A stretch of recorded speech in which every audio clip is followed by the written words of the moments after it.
Good morning students, आप कैसे हो सभी। हम जो है हमारे ट्रायंगल से सेंटर के बारे में पढ़ रहे थे और हमने 3 सेंटर पढ़ चुके थे। हम आज हम फोर्थ सेंटर के बारे में डिस्कस करते हैं, जो हमारा लास्ट सेंटर है।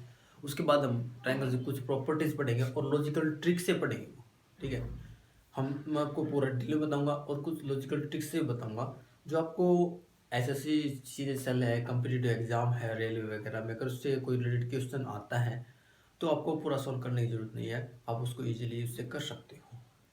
तो आज हमारा जो है ऑर्थो सेंटर।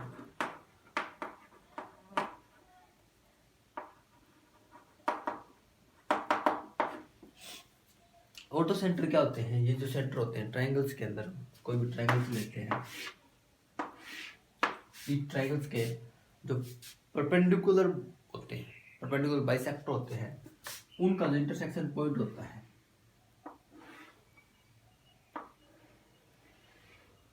ये होते हैं भी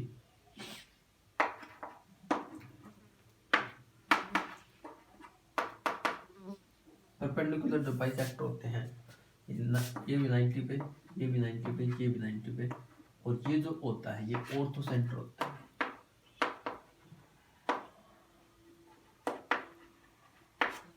ठीक है, इसको ऑर्थो सेंटर बोलते हैं। और ऑर्थो सेंटर के अंदर अगर हम बात करेंगे तो इसमें जो अगर हम एंगल निकालते हैं, मान लो हमें बी और सी एंगल निकालना है, तो हम क्या कर देंगे, इसके ऊपर वाले एंगल को 180 में से माइनस कर देंगे। ठीक है, ये हमारा तो सेंटर होता है। अगर हमें मान लो ये एंगल निकालना पड़ जाए बी और सी, तो हम 180 में से ए को माइनस कर देंगे। अगर हम ए ओ सी निकालेंगे तो 180 में से 180 में से जो है बी को सब्ट्रैक्ट कर देंगे,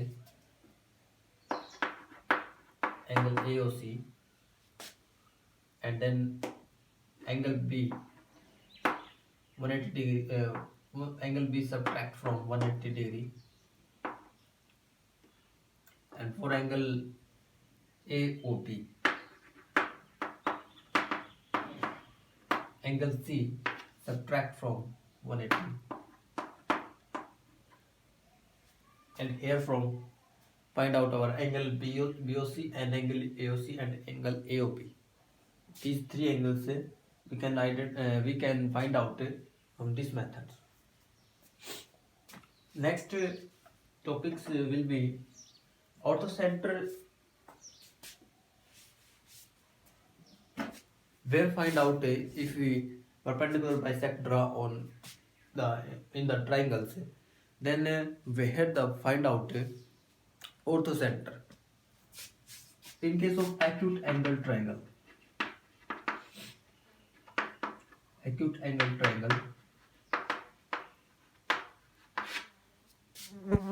in acute angle triangle, orthocenter lie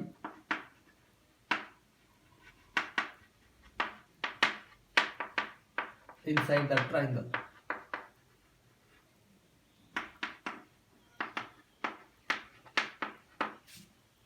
ortho centre जो होगा वो त्रिभुज के अंदर होगा। ठीक है, जब एक्यूट एंगल ट्रायंगल लेंगे, एक्यूट एंगल ट्रायंगल से अगर हम ऑब्टूज एंगल ट्रायंगल की बात करते हैं,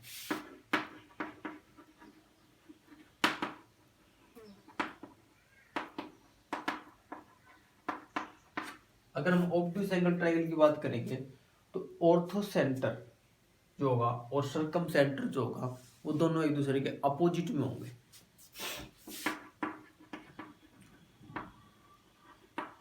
ortho centre and circum centre opposite. अब मैंने आपको सर्कम सेंटर बता दिया है। सर्कम सेंटर क्या होता है? एंगल का बाइसेक्ट करते हैं, उसके साइड का बाइसेक्ट करते हैं, और साइड के बाइसेक्ट को मतलब जो तीनों साइड को बाइसेक्ट करेगी लाइन से, और तीनों लाइन जहाँ पे इंटरसेक्ट करेगी वहाँ पे हमारा ऑब्टूस जो ऑर्थो वो आएगा सर्कम सेंटर। और ऑब्टूस एंगल ट्रायंगल के अंदर जो ऑर्थो सेंटर था वो आउटसाइड आता था अभी। ठीक है, ट्रायंगल से बाहर, तो उसके अपोजिट क्या आएगा? ऑर्थो सेंटर आएगा सर्कम सेंटर के अपोजिट। अगर हम राइट एंगल ट्रायंगल बात करें तो राइट एंगल ट्रायंगल में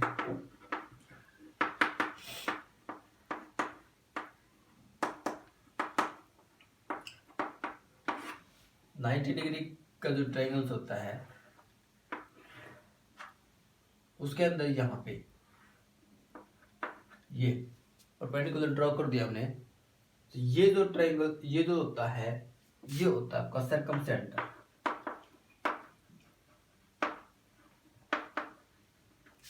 और ये जो होता है यहाँ पे ये वर्टेक्स पे ये ऑर्थोसेंटर होता है। ठीक है, तो अगर हम in case of right angle triangles we want to find out orthocenter, and orthocenter and the circumcenter both are present on the 90 degree vertex, right angle vertex के ऊपर जो है वो present होंगे orthocenter और circumcenter भी। ये तो हमारा सेंटर का के जो था टॉपिक्स वो कंप्लीट हो चुका है। इसके बाद कुछ जितने भी हमने जो केस पढ़े हैं वो इक्विलेटरल ट्रायंगल को छोड़ के पढ़े हैं, क्योंकि इक्विलेटरल ट्रायंगल्स के अंदर चारों सेंटर जो होते हैं वो एक ही पॉइंट पे होते हैं, इन सेंटर, सर्कमसेंटर और क्या सेंट्रोइड और ऑर्थोसेंटर। चारों जो सेंटर होते हैं in case of equilateral triangles वो are present at the same point,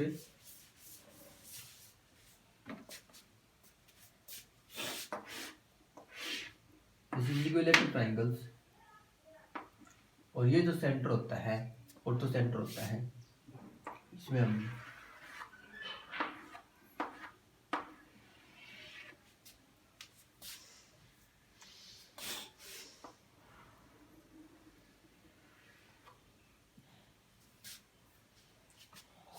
ये तो है एक छोटे रेडियस और ये जो है बड़े सर्कल की रेडियस, ये जो है हमारा आर है, ये जो है हमारा कैपिटल आर है।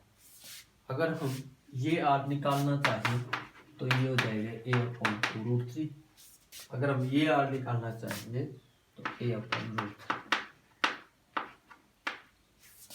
ठीक है भाई, ये आसानी से हम बड़े अगर कोई सर्कमस्क्राइब्ड सर्कल है उसकी रेडियस निकालनी हो, ट्रायंगल दे रखी हो तो ट्रायंगल की साइड के हिसाब से हम ये रेडियस निकाल सकते हैं। कोई इनस्क्राइब्ड सर्कल है और ट्रायंगल गिवन है, ट्रायंगल की साइड गिवन है तो उसकी रेडियस हम निकाल सकते हैं, इंस्क्राइब्ड सर्कल की भी और सर्कमस्क्राइब्ड सर्कल्स की भी। अगर हम एरिया की बात करें इक्विलेटरल्स का, इक्विलेटरल ट्रायंगल्स का, तो ये जो होता है √3/4 और साइड स्क्वायर होता है। अगर हम एल्टीट्यूड की बात करें तो √3/2 इंटू साइड होता है, ये हमारा एल्टीट्यूड यहाँ से निकल जाएगा साइड का। ठीक है, एल्टीट्यूड मान लो इसके अंदर ये है, ये हो जाएगा तो a/2 √3/2 इंटू साइड होता है। तो ये हमारा कुछ लास्ट सेंटर था एक तो, और कुछ इक्विलेटरल ट्रायंगल्स के बारे में बातें थी, जो कुछ फॉर्मूलेस थे, या 3-4 फॉर्मूले बता रखे हैं, आप निकाल सकते हो, आसानी से सॉल्व कर सकते हो। इससे बेसिक इससे रिलेटेड कोई भी क्वेश्चन आता है, कोई प्रॉब्लम आती है तो उसको आप आसानी से सॉल्व कर सकते हो। तो आज हमारे ट्रायंगल का जो टॉपिक था कंप्लीट हो चुका है। तो आज के लिए इतना ही। अगर मेरी वीडियो आपको अच्छी लगी हो तो लाइक कीजिए, शेयर कीजिए। So thank you and have a nice day.